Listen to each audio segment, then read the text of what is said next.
it was visited by personnel from the RAF. They came and removed 2 of the transmitter units. They took away sender 81 and sender 82. And maybe some parts also from 83 and 84. They were taken away. Nobody knew where they went at the time. They took the RF sections away. And it was found out after the war they were actually taken to Crowborough, which of course was called Aspidistra then.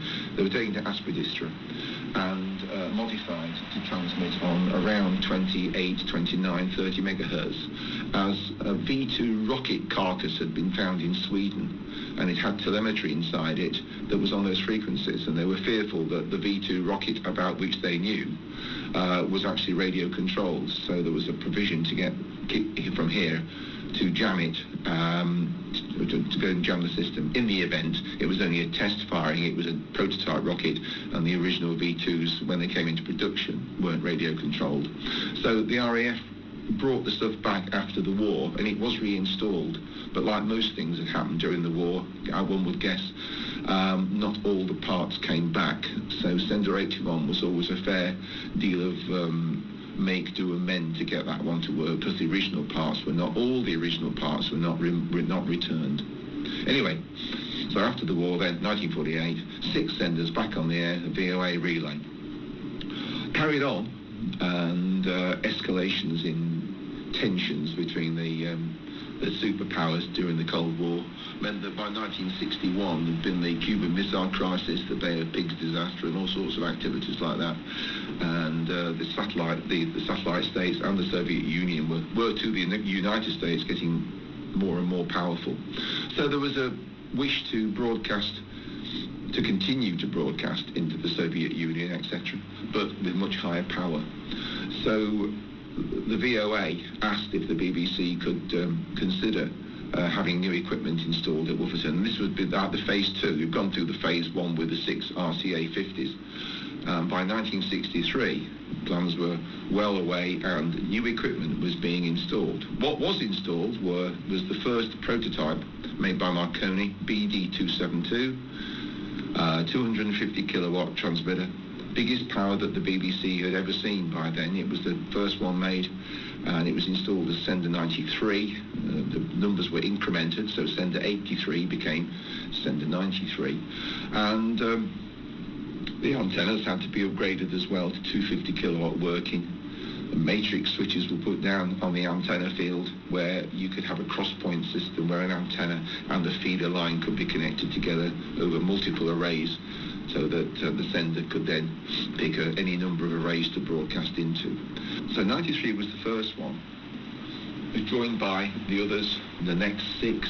Still, there was enough room in the building that the far end suite of transmitters, 85 and 86, were untouched. They were left down there. So in the space that the Americans had got 2 RCA transmitters down each side, Marconi got 3 transmitters down each side, and they were 5 times more powerful, going from 50 kilowatts to 250 kilowatts.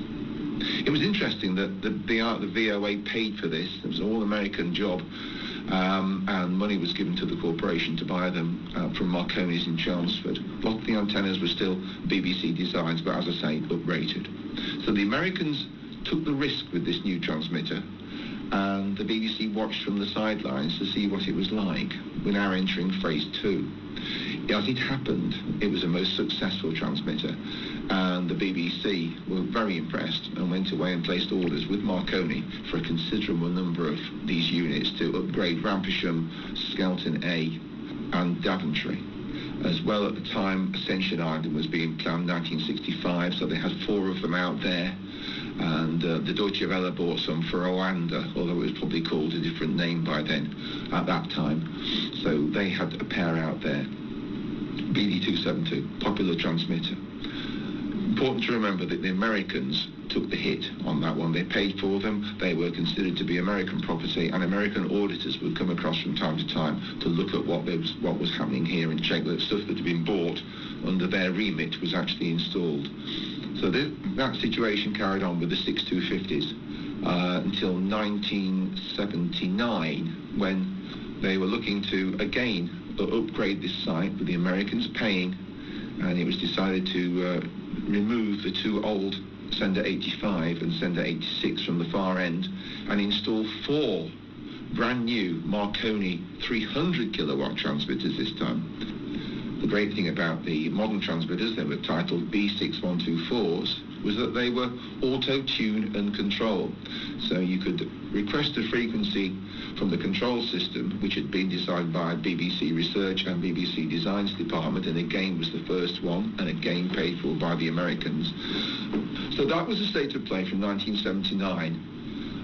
When they started to be installed, they came on the air in 1981, and it ran like that. So there were now 10 senders at Woofferton, the 6 old 250s, the 4 300s, new arrays, and the station was very much the Voice of America relay. There were times when the VOA were not on the air, and the BBC would pop some world service or external services, as it was then, programming out as well under an arrangement. So that's how that worked. Come 1998, the VOA had been here 50 years. The government, the UK government, had decided to privatise BBC transmission, and it was sold off. The domestic side went off to Crown Castle International, CCI, but the external services side, including the Bush House control room, the schedule frequency management unit in Bush House, and some of the overseas relays that were operated by the BBC, were all passed across to a company called Merlin Communications International, set up by a team who ran SFM department, schedule frequency and monitoring. So they got the job to run the stations. Some were former diplomatic wireless stations, as in Oman and Cyprus, but they all came under Merlin control after that, but operated by Merlin. The VOA had seen this change, and as I say, by 1998 they decided to exit from being the VOA relay station in the United Kingdom, and just brokered time on it like any other broadcaster could do. So Woofferton lost its VOA control but came under Merlin control. So it had always been an unusual station in that it was considered by many not to be BBC. VOA had exited, and Merlin was now able to take broadcasts from lots of other people. We ended up with a Deutsche Welle contract, and to do that we needed some new transmitters. It was decided to pension off the first of the Marconi BD272s. So the first one that came out was Sender 96, installed in 1963.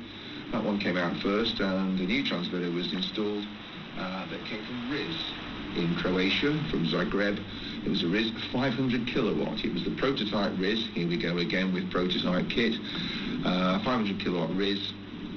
The Sender 96 was down-rated at our request to 250 kilowatts max, and that meant it could work into any of the antennas here. You certainly would not have wanted to put 500 kilowatts out. We couldn't stand that amount of power. So 96 was the first one to come. It was the prototype, totally different design to anything we'd seen before. You just put the frequency in and it tunes up itself. That was the first one.